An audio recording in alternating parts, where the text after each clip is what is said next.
इन दिनों एक drama serial के बहुत चर्चे हैं। वो ड्रामा है तुर्की का, जिसका नाम है दिरिलियस एर्तुगरुल। तुर्की में उसे एर्तुगरुल बुलाते हैं, पाकिस्तान में अर्तगल भी बुलाया जाता है। ये सल्तनत उस्मानिया की बुनियाद रखने से पहले के वाकयात हैं कि किस तरह साजिशों को रौंदा गया, किस तरह बगावतों को कुचला गया, किस किस से मुकाबले हुए, मंगोलों को कहां पर शिकस्त दी और सल्तनत उस्मानिया की बुनियाद से पहले मुसलमानों ने कितने पेचो खम देखे हैं। ये सारी कहानी उस ड्रामे में है। इस ड्रामे के आने के बाद कहा यह जा रहा है कि इसने कुछ ही अरसे में हॉलीवुड इंडस्ट्री को पीछे छोड़ दिया है। हॉलीवुड इंडस्ट्री में बनने वाली अब तक ड्रामा सीरियल्स ऐसे हैं जिसमें लग़वियात भी सामने आती रही, जिसमें जिस्मों की नुमाइश भी होती रही और उसका एक उनसर यह भी सामने आया कि इससे रेटिंग में इजाफा होता है। तो सोचिए कि एक ऐसा ड्रामा सीरियल जिसमें ना तो लग़वियात हैं, ना जिस्मों की नुमाइश की गई है, उसके बावजूद भी उसकी इतनी रेटिंग है और दुनिया के 50 से ज़ायद ममालिक में इस वक्त वो टॉप 10 के अंदर कंसीडर किया जा रहा है। इसकी वजूहात क्या है? क्या इससे इस्लामोफोबिया का खात्मा हो सकेगा? क्या इस्लाम का बेहतरीन इमेज उजागर हो सकेगा? बहुत सी राय यह है कि इससे इस्लाम का इमेज उजागर नहीं हो रहा, बल्कि इस्लाम के इमेज को मुतासिर किया गया। जबकि बहुत से लोगों की राय यह है कि इससे इस्लाम का बेहतरीन इमेज उजागर हो रहा है। ऐसे ड्रामा सीरियल आने वाले दिनों में चलते रहने चाहिए। राना साहब, दो तरह के नजरियात हैं। एक नजरिया उनका है जिन्होंने ड्रामा देखा है, एक नजरिया उनका है जिन्होंने सिर्फ सुना है। दोनों के नजरियात में किसका नजरिया बेहतर है और ये ड्रामा सीरियल इस्लामोफोबिया के खात्मे के लिए किस हद तक मुफीद है?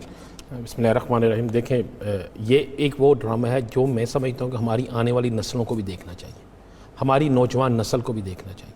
पाकिस्तान के अंदर यासर अरबों डॉलर सिर्फ पाकिस्तानी कौम की नस्ल को बिगाड़ने के लिए बैरूनी कुफ्ते खर्च कर रही थी। हमारी नौजवान नस्ल को गुमराह करने के लिए यहाँ पे NGOs के ज़रिए, यहाँ पर मुख्तलिफ़ ड्रामा सीरीज़ के ज़रिए, यहाँ पर मुख्तलिफ़ प्रोग्रामों के ज़रिए, मुख्तलिफ़ वर्कशॉप्स के ज़रिए हमारी नौजवान नस्ल को गुमराह करने की कोशिश की जा रही थी। आप देखें, ये एक ऐसा ड्रामा है जिसमें बता दिया गया है कि इस्लाम से बढ़कर ताकत कोई नहीं, जिसमें बता दिया गया है कि हमारे लिए रसूल पाक सल्लल्लाहु अलैहि वसल्लम की हस्ती सबसे बड़ी है। अब जिस तरह कुरान पाक में है ना, लक़द काना लकुम फ़ी रसूलिल्लाहि उस्वतुन हसना, कि अपनी ज़िंदगी को रसूल पाक सल्लल्लाहु अलैहि वसल्लम की ज़िंदगी के मुताबिक बसर करो, तो इससे बेहतर और कुछ नहीं है। इस ड्रामे में ये सब कुछ दिखा दिया गया है और इस ड्रामे में वो निशानदही भी कर दी गई है जो आज जिस पे अरबों डॉलर खर्च हो रहे हैं ना, जो अरबों डॉलर आज खर्च हो रहे हैं पाकिस्तान के ऊपर, तमाम मुस्लिम ममालिक में गुमराह करने के लिए, हमें आपस में लड़ाने के लिए, बेहयाई पैदा करने के लिए। क्या नहीं हो रहा आजकल? ये उस वक्त भी हो रहा था। आप देखें, उस वक्त मुसलमान हुक्मरानों के वहाँ पर कनीज़ें कौन थी, किस तरह उनको ट्रेन किया जाता था, कितने पैसे उन पर खर्च किए जाते थे, किस तरह उन महलों के अंदर जो दूसरे गुलाम थे या फौजी भर्ती किए जाते थे, उन पर कितने डॉलर्स उस वक़्त के पैसे खर्च किए जाते थे, सिर्फ किस लिए कि मुसलमानों को गुमराह करो, इनको इस्लाम से दूर लेकर जाओ, इनके खिलाफ साजिशें करो, इनको आपस में लड़ाओ और इनका खात्मा कर दो। आज वही वक्त है यासर, ये बड़ा अच्छा फैसला है जिस फैसले में ये ड्रामा दोबारा दिखाया जा रहा है। देखिए, आज फिर वही वक्त आ गया है कि आज हमारी सफ़ों के अंदर, हमारे घरों में ड्रामों की सूरत में, हमारे मोबाइल्स पर नेट ऑन करें आप, फेसबुक की सूरत में, दीगर मामलात में वही चीज़ें दोबारा शुरू हो गई थी जो अर्तगल के वक्त में थी। यानी हमें गुमराह करने के लिए, नौजवान नस्ल को गुमराह करने के लिए हम पर जो लाखों नहीं अरबों डॉलर खर्च किए जा रहे थे, इसी काम पे हो रहे थे ना। अब ये जो ड्रामा, मैं तो चैलेंज से कहता हूँ, जी मैंने या एक दिन ड्रामा, जिस दिन आपने जिक्र किया, मैंने ड्रामा देखना शुरू किया और कसम ले लें अब घर जाके टीवी नहीं देखता। और राना साहब, यही होता है, मेरे बच्चों से लेके बिल्कुल बड़ों की उम्र तक के लोग, यानी हमारे जो घर वाले हैं या बड़े जो हैं, वो ड्रामा सीरियल देखने पे एतकाद नहीं रखते। हालांकि घर पे कोई अगर ड्रामा देख भी रहा होता था ना, तो दो चार बातें सुना दिया करते थे, बंद करो, ये क्या मजाक हो रहा है। लेकिन इस वक्त बड़े से लेके छोटे तक हर कोई उसमें इतना महव है, ना टाइम का पता है, ना खाने पीने का पता है, सब उसमें महव है। तो कुछ ना कुछ बात तो उसमें है। देखें बड़ी अच्छी, देखें मेरे बच्चों ने भी मुझे कहा, और जब रसूल पाक सल्लल्लाहु अलैहि वसल्लम का नाम लेते हैं तो सब इस तरह हाथ रख के ये अदब से हो जाते हैं। और जब वहाँ पर देखते हैं कि बुरा वक्त आने लगा है, आप देखें हर मुसलमान हुक्मरान जो है, कामयाब हुक्मरान, उसके पीछे एक रूहानी ताकत होती है। रूहानी ताकत कौन होती है? वो ताकत जिसे अल्लाह ने जिसकी ड्यूटी मुतय्यन की होती है। तुम जाकर इस मुसलमान को बताओ कि तुम्हारे रास्ते क्या हैं, तुमने किस रास्ते से चलना है, किस तरह तुमने हजारों के लश्कर को शिकस्त देनी है चंद लोगों के साथ। लेकिन राणा साहब आप शायद जिक्र कर रहे हैं उसके किरदार इब्नुल अरबी के हवाले से। बिल्कुल, इब्नुल अरबी के हवाले से भी सोशल मीडिया पे आजकल बहस चल रही है, ये तो सब गलत है, ये तो इस्लाम के तशख्खुस को पामाल किया जा रहा है, नई हिस्ट्री बनाई। आप इसी ड्रामे में देखिए, वो हजरत हिजर अलैहिस्सलाम का जिक्र करते हैं, गलत कह रहे हैं ना, जो उलमा किराम कह रहे हैं वो गलत कह रहे हैं। आप इस ड्रामे में देखें, इस ड्रामे की आप 35वीं किस्त है कि जब वो अर्तुगरुल बड़ा परेशान होता है तो आप याद करें कि वो हम अरबी जो हैं वो आके क्या करते हैं, वो आपको उससे मिसाल देते हैं कि हज़रत हिजर अलैहिस्सलाम की, कि उनके ऊपर जब वक्त आया वो आब शफा वाला वो सारा वाक़या जब उन्हें सुनाते हैं। और ये क्यों, ये मुझे नहीं समझ आती। हमारे उलमा कराम, अगर हमें पहले दिन से, मैं माज़रत से कह रहा हूँ, सारे उलमा कराम नहीं, चंद उलमा कराम जो सोशल मीडिया पर बड़े मुतहरक हैं, मैं उनसे दरख्वास्त करूँगा कि ये इस्लाम की एक तारीख़ है, इसमें ये वह ड्रामा है जिसे आप फैमिली के साथ बैठकर देख सकते हैं। ये वह ड्रामा है जो इस वक्त में हमें उन कुव्वतों से निजात दिला सकता है जो हमारी नौजवान नस्ल को इस्लाम से, माँ बाप के रिश्ते से, माँ बाप के रिश्ते के तकद्दुस से दूर कर रहे थे। ये वो ड्रामा है। राणा साहब, एक छोटी सी और बात, एक एप्लीकेशन है, उसके ऊपर मूवीज़ पड़ी होती हैं, तो उसके ऊपर अगर आप पहले कुछ अरसे पहले जाके देखें तो सब हॉलीवुड के जो ड्रामा सीरीज थे वो टॉप 10 में आते थे। उस वक्त किसी ने कोई बात नहीं की, किसी ने कोई उन पे फतवा नहीं लगाया, लेकिन अब इन दिनों में टॉप 10 के अंदर दिरिलियस एर्तुगरुल का नाम आता है। अब सब बातें करना शुरू हो गए, अब ये भी कहना शुरू हो गए कि तुर्की जो मुल्क है वो खुद एक सेकुलर मुल्क है, वो हमें दीन क्या सिखाएगा, ये जो जितने उसमें एक्ट्रेस हैं इनकी जिंदगी कुछ और है, ये हमें इस्लाम क्या सिखाएगा। लेकिन जिंदगी उनकी क्या है, वो इस्लाम की बात कर रहे हैं, हमें भी मासी दिखा रहे हैं कि मुसलमानों आप क्या थे। आपको पता है इस ड्रामे को इंडिया के अंदर बैन कर दिया गया। इंडिया के अंदर अगर किसी का मोबाइल पकड़े और उसके मोबाइल पे इस ड्रामे की कोई पिक्चर भी हो तो उसको सजा दी जाती है।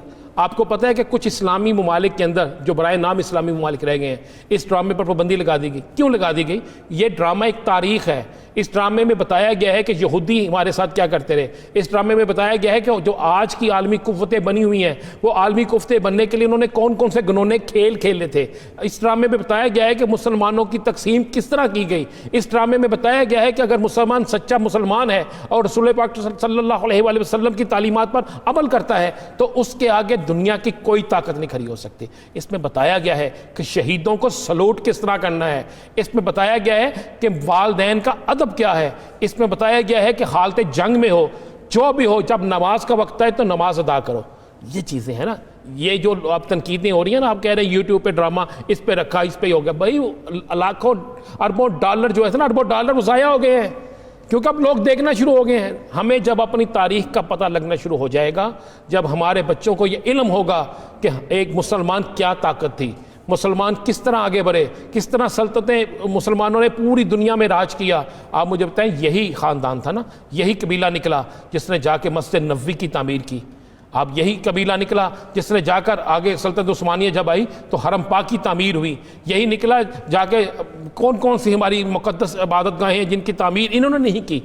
मामला ये नहीं कि तुर्क कौन था या क्यों था, हम ये तो एक तारीख दिखाई जा रही है कि मुसलमानों उठो, आज चूंकि वक्त वही है। यासर मैं फिर कह रहा हूं, आज फिर वही वक्त है कि हमें मुत्तहिद होने का वक्त है। यानी सोशल मीडिया के जरिए जो हमें गुमराह किया जा रहा है ना, उसी वक्त तरह पहले गुमराह किया जाता था औरतों के जरिए, दीगर मसाइल के जरिए, वही सिलसिला अब शुरू हुआ था। लेकिन अल्हम्दुलिल्लाह मुझे यकीन है कि इंशाअल्लाह, यानी इख्तलाफ राय रखना है तो कम से कम ड्रामा देख के इख्तलाफ राय रखिए, औकात पे बात कीजिए, सुनी सुनाई बातों पे इख्तलाफ मत रखिए। नसीर राणा साहब, आपकी जानिब आऊंगा। जैसा कि हाशमी साहब भी जिक्र कर रहे हैं कि पॉलिटिकल विक्टिमाइजेशन होती है, तो सोचने की बात यह है कि केस पाकिस्तान तहरीक इंसाफ की हुकूमत में दोबारा ओपन हुआ है। किसके खिलाफ? चौधरी परवेज इलाही के खिलाफ।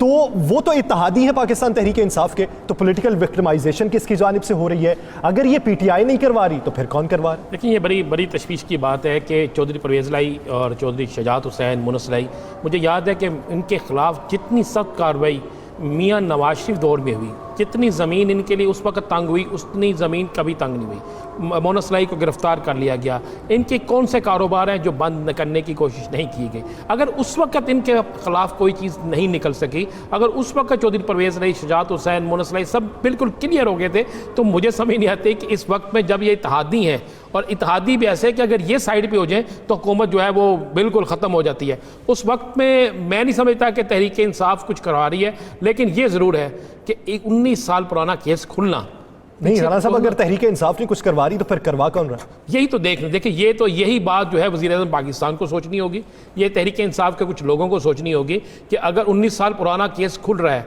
वो केस जिसमें कोई चीज़ नहीं है, तो 19 साल पुराना केस भी सिर्फ इनका ही खुल रहा है, किसी और का नहीं। तो ऐसी कौन सी वजूहात हैं, पीछे कौन है? क्या अदारों के अंदर कोई ऐसे लोग मौजूद हैं जो हुकूमत के खिलाफ साजिश कर रहे हैं और इत्तेहादियों को आपस में लड़ाना चाहते हैं? ये एक चीज़ है जी। आगा साहब